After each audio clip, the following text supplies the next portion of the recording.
Good afternoon. Today, this group is going to be talking about Unit 2 Renaissance Literature. We are Maciel de la Cruz, Yeneida Peña, and me, Katy Pineda. The first thing that we have to know about Renaissance literature is its historical background and time frame. The Renaissance was a fervent period of European cultural, artistic, political, and economic rebirth following the Middle Age, generally described as taking place from the 14th century to the 17th century. The Renaissance promoted the rediscovery of classical philosophy, literature, and art. Some of the greatest thinkers, authors, statesmen, scientists, and artists in human history thrived during this era, while global exploration was opened up new lands and cultures to European commerce. All literature produced in the context of European Renaissance is known as Renaissance literature. The main characteristic of Renaissance literature is the return to classical Greco-Latin culture expressed to the file of European art, thought, and philosophy. But of course, you have to know more about its main characteristic, and those are the following. The classical Greco-Roman cultural tradition is rediscovered, which is experienced as a renaissance of humanism. Man occupies the center of the world, anthropocentric vision, which contrasts with the idea of the Middle Age according to which God was the center of the universe, theocentrism. Reason takes precedence over faith. The critical and rationalistic spirit will be highly valued. Platonic philosophy is exploited for Christianity, and the classical models collected in Aristotle's Poetics are revalued. Nature is seen and idealized as a symbol of perfection. The themes and style of Renaissance literature were the following. For example, they wrote about love, nature, classical mythology, feats of night, social criticism, criticism of the church, religious feelings, and so on. For example, about love, we have the work of William Shakespeare in Romeo and Juliet. We can mention also about Feats of Night, the work of Miguel de Cervantes with Don Quixote de la Mancha. And also, we have to mention about social criticism, the work in Lazarillo de Tormes. There are many authors, and my partners are going to continue. This is all for me. Hello, my name is Janeida, and I'm going to be speaking about some of the authors and their more or most relevant publications. Let's start with William Shakespeare. I can say that almost all of us have heard at some point of our lives about William Shakespeare. But who was him?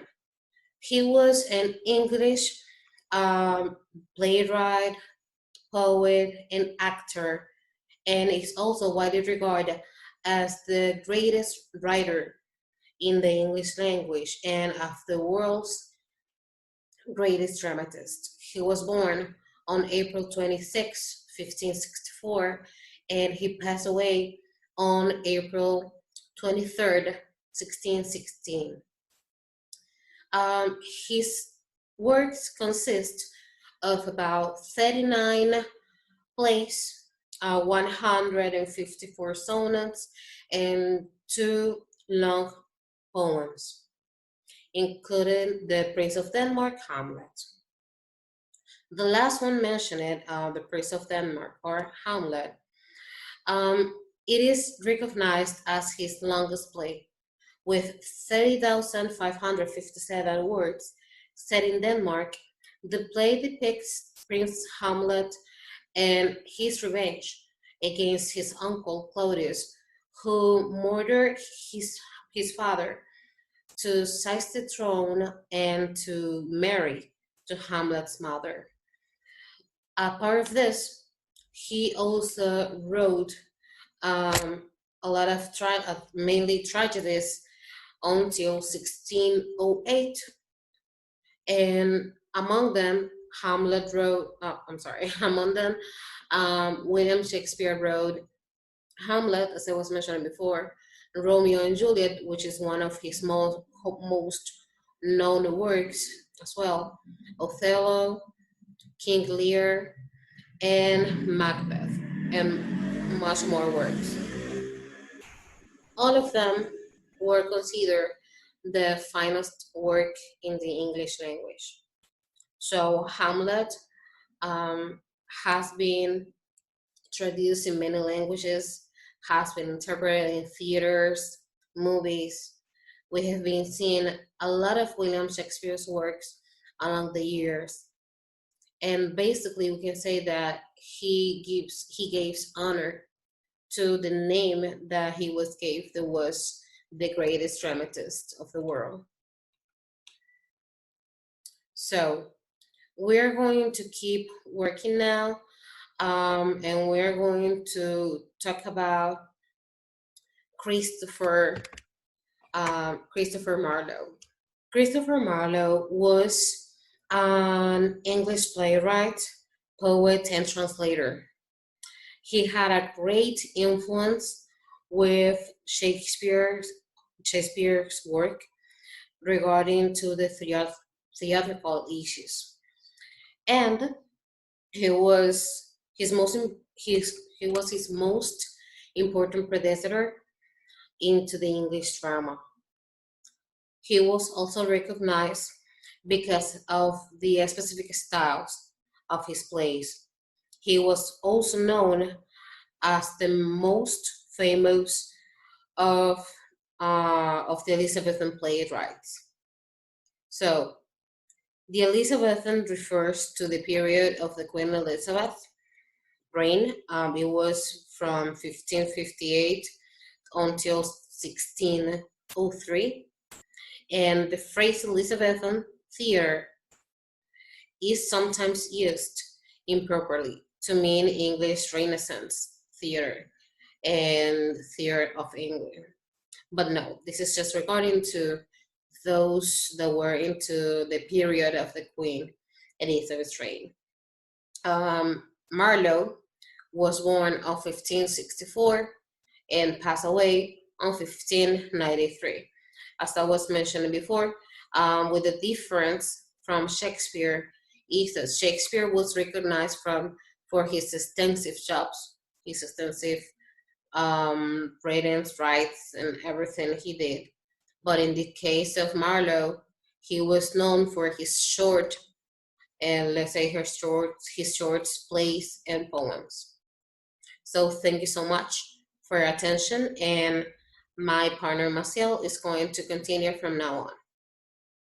Thank you. Hi, my name is Maciel, and I will continue to talk about the author in Renaissance, Smooth Spencer. He was an English poet best known for The Fairy Queen, an epic poem and fantastical allegory celebrating the Tudor dynasty and Elizabeth I. He is recognized as one of the premier craftsmen of nascent modern English verse, and is often considered one of the greatest poets in the English language. The Fairy Queen. The Fairy Queen is the notable for its form. It is one of the longest poems in the English language. It is also the word in which Spenser invented the verb form known as a Spenserian stanza. Uh, on a literal level, the poem follows several Nike at mean to examine different virtues, and though the text is primarily an allegorical work, it can be read in several levels of allegory, including emprise or later criticism. Oh, Elizabeth I is a Spencer letter of the author. He states that the entire epic poem is clearly enwrapped in allegorical device, and that the aim of publishing the Queen King was a fashion a gentleman or notable noble person in virtues, and gender discipline.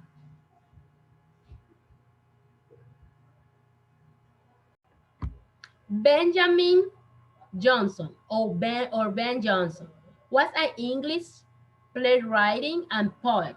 Johnson artistic exerted a lasting influence upon English poetry and step comedy. He popularized the comedy of humor. He is the best known for the satirical play Every Man in the Room in his humor, 1698, and for his lyric and epigrammatic poetry. He is generally regarded as the second most important English dramatists after William Shakespeare. His play, A Tale of Two, The Isle of Dog, The Case is Altered, Every Man is Human, and Cynthia River. Other important authors and work of the Renaissance literature, Erasmo de Rotterdam, El óleo de la locura, 1611. Thomas More, Utopia, 1616. El óleo Ariosto, Orlando Furioso, 1632. And François Rabelais, Gargantua Perpetua, Gargantua Pasquale, 1634. It's all for me. Thank you.